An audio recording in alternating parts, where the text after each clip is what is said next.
আসসালামু আলাইকুম। আমি ইঞ্জিনিয়ার বাইজিদ খান। একটি বিল্ডিং এর শক্তি নির্ভর করে এর প্রতিটি উপাদানের গুণগত মানের উপর। আজকে আমরা আলোচনা করব কেডিসি কাভারিং ব্লক সম্পর্কে। কেডিসি কাভারিং ব্লক যা আপনার বিল্ডিংকে করবে শক্তিশালী এবং দিবে দীর্ঘস্থায়ী সুরক্ষা।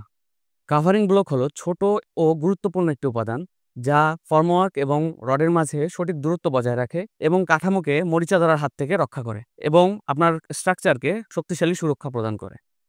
এই কাভারিং ব্লক আমরা কেন ইউজ করব? কাভারিং ব্লক মূলত ইউজ করব রডকে সঠিকভাবে কাভার প্রদান করার জন্য, যার ফলে রডে মরিচা ধরার হাত থেকে রক্ষা করবে।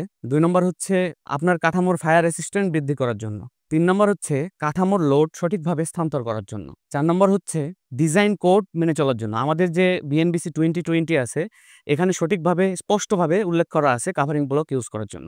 সো কাভারিং ব্লক আমাদের প্রত্যেকটা কাঠামোতেই ইউজ করতে হবে। আমাদের এই কেডিসি কাভারিং ব্লক প্রস্তুত করা হয়েছে সঠিক রেশিও মেইনটেইন করে এবং গুণগত মান বজায় রেখে।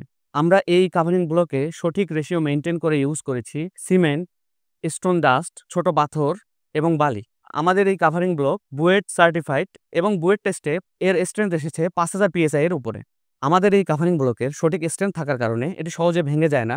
এটি আর্দ্রতা প্রতিরোধী, এটি পানিতে ভিজলে পানি শোষণ করে না। এগুলোতে খাঁজ কাটা আছে, যার কারণে রডটা সঠিক জায়গায় প্লেস করে থাকে, কোনো প্রকার নড়াচড়া করে না।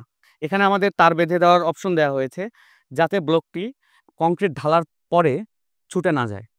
এর ফলে ব্লকটি সঠিক জায়গায় বসে থাকে। বাজারে যেসব ব্লক পাওয়া যায় অথবা মিস্ত্রিরা যেসব সাইটে তৈরি করে, সেসব ব্লকের সমস্যা হচ্ছে ব্লকের শেপ, সাইজ ঠিক থাকে না। পর্যাপ্ত কাভারিং আমরা প্রোভাইড করতে পারি না। ৩ নম্বর হচ্ছে বাজারে যে সাধারণ ব্লকগুলা পাওয়া যায়, এগুলা ভঙ্গুর হয়ে থাকে। যখন সাইটে কংক্রিট ঢালা হয়, তখন ব্লকগুলো সঠিক জায়গা থেকে সরে যায়। ফলে সঠিক কাভারিং পাওয়া যায় না।